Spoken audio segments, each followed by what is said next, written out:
Yaşlığa söz. Ey oğul, bu dünya imtihan ve dert makanıdır. Onun taşqi görünüşü altın hal berilgen ve her xil güzel görünüşler bilen bezelgendir. Tunji qargan haman nahayt şirin es qilishing mumkin.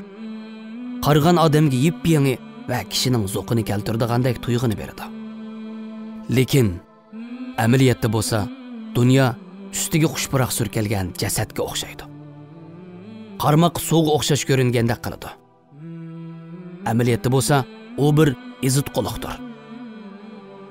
Shakar suratiga o'rnab olgan zahardir. İçi vayron va intayin nachardir. Onunga mabtun bo'ladiganlar tarbiya ko'rmagan, fitnaning kayniga kirgan, ochiqidan aqlini yo'qotgan va aldangan, bilimsiz, nodon kishilardir. Kimiki uning tashqi ko'rinishiga aldansa, mangulik dardlik azobga duchor bo'lgan bo'ladi. Kimiki uning yengiligiga aldanib, ko'zi rohat farog'atni ko'rsa, mangulik pushaymonga qoladi. Ey o'g'il, dunyoning nima ekanligini bilamsan?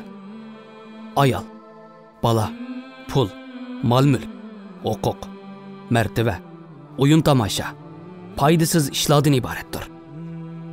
Mushu narsalardan qaysisi seni o'zga mabtun qilib, Allohga ibodat qilishdan to'sib qo'ysa, bilginki, u dunyoga tava ishlardir. Ey o'g'il, Janobi Alloh sana cheksiz shafqatidan ato qildi. Bo'libmi, yoshlik davringda tavba qilish fursatini Alloh sana nasib qildi. Hozirgi ahvolda tavbangda ching turamsan yo'q, buni bilmayman. Yoki shayton seni yana ozduramdi. Qilgan tavbangda ching turib davomlashtirish qiyin bilinishi mumkin. Chunki bu davr yoshlik davridir. Dunyoning zibu-zinnatlarga kelsak, uning erishishning yo'li ko'p va oson. Ey o'g'il, sen eng muhim qaraydigan ish, yo'lga qo'yilgan ishlardan eng muhimini tanlab qilishingdir. Muhim deb qargan ishlaringdimi niyating, ibodatlarda kuch-quvvat tepish bo'lsin. Tamoq yeyishdan maqsad ibodatingni ado qilish uchun, kuchga to'lish uchundir. Kiyim kiyishdagi maqsad bo'lsa, avrat yerlarni yepish, issiq va sovuqdan qo'g'dinish uchundir. Bu o'lchamni islomda ruxsat qilingan boshqa ishlarda davomlashtirishing kerakdir. Berilgan ne'matlarga minnatdor bo'lib, qalbni asos qilgan ishlarni qilishing lozim. Bo'lmasa keyin pushaymon qilishdan boshqa hech qanday narsaga erishamaysan. Ey o'g'il, ibodatga yuzlanish vaqti yoshlik davridir.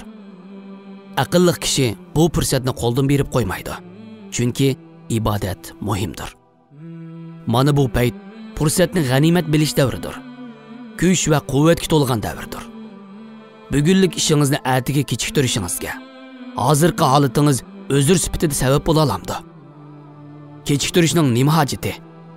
Donolarimiz ishini ertaga qo'ydigan kishi halok bo'ladi deydi. Eng muhim davr yoshlik davridir.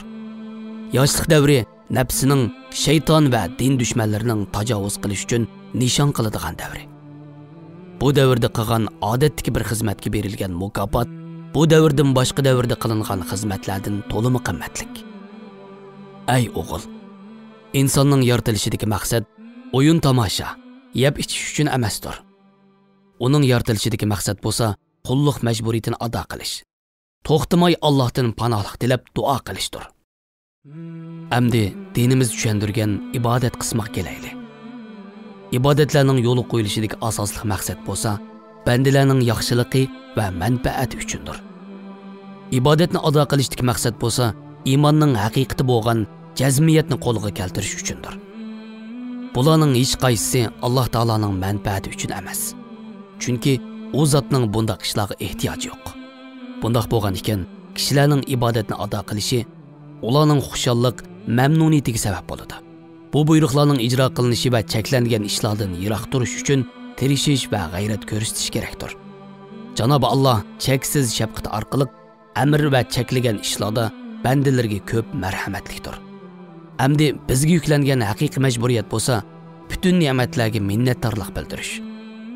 Janobi Alloh insoniyatning yo'lboshchisi Muhammad sallallohu alayhi va sallamning hurmati uchun bizni va sizni dunyoning atalmish rangarang hayotidan, amalsiz ilmdan qutuldirsin.